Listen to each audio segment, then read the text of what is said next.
Alright, I'm David Smith again, and I want to show you the advantages to using a bumper smith and the reason all these arms are on this machine and what they're there for. Now, I've got here a little old Nissan bumper, and what I want to show you is if you had to work on the back side of this bumper, this machine will make it to where you can put it in a position where you can do a weld on the back side.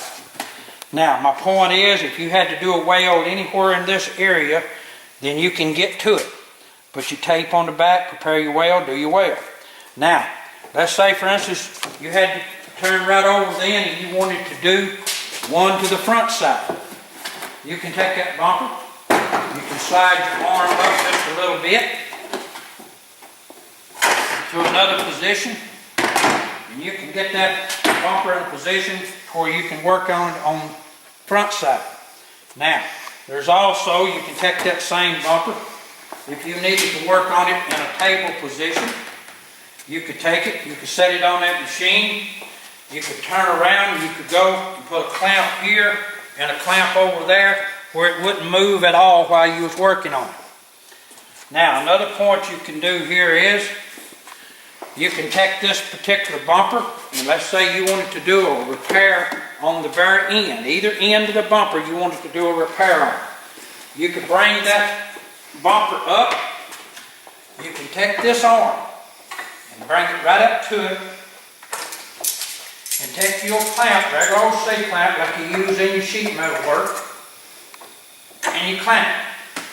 Alright?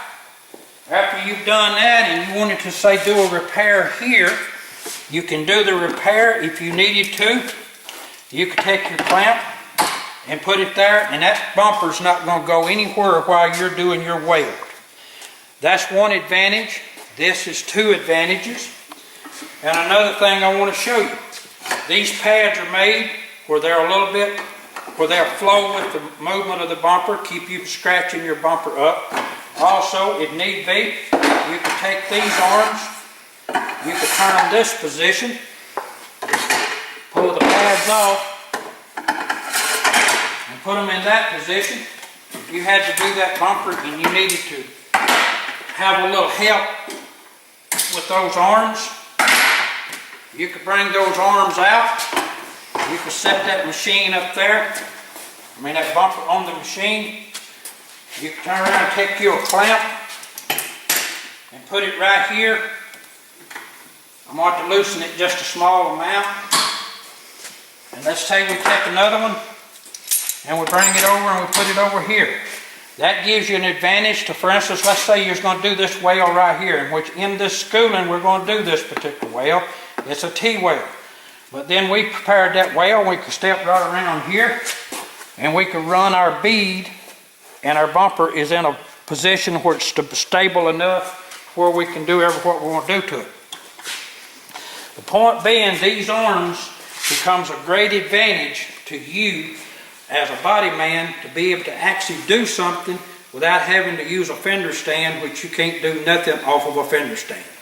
I believe you me, only thing it's made for is working on a fender or what have you, but I learned that it's better to be able to clamp them boogers down, and you can't clamp them on a fender stand. Another thing that I want to show you about this machine, and I have told this to several people who has asked me about the bumper smith. This machine will hold the biggest bumper that's on the market today. When I say the biggest, I'm talking about automobiles, not trucks. This right here, most of you are familiar with. This is off of a Ford Excursion.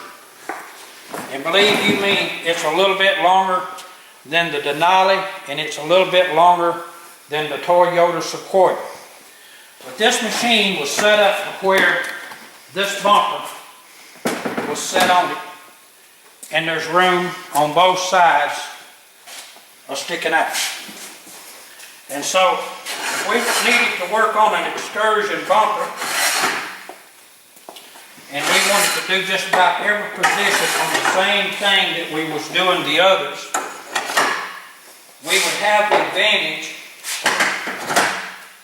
with this machine. For instance, we had it on the table. We can turn around and we can set it up on top of this machine. Let me get it in position. And for instance, and we also, this is another one we're going to repair in this latter part of this other video. This bumper's got a little small tear here.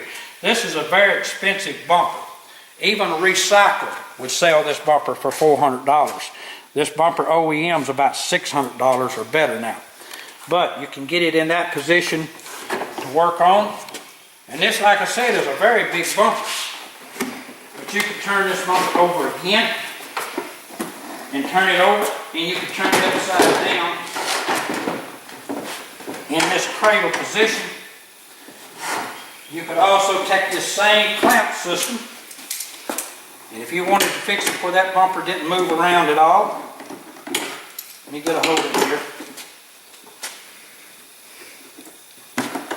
You can clamp it like that, or you can turn around and clamp it to the pad right here, which gives you another working position for doing welds on the back side. My point is with the bumper Smith is that I've tried to bring to you every angle, every position that you need to be able to do a bumper repair. And the same thing is true, I guess, if you were doing a headlight, at least you'd have a table to work off of. Most shops that I ever worked in, we didn't have a work table. I don't know about anybody today, but I go in shops and I see body men, they're in such a small contained area. They got maybe 2 stalls to work out of and very little different tables or different things to work off of. So my idea was to make plastic welding easy, and this machine and the use of it and the way it's set up will make it easy for you. And you take a look at them and see if this ain't the best machine on the market. Thank you, and I'm David Smith, and I appreciate you watching this video.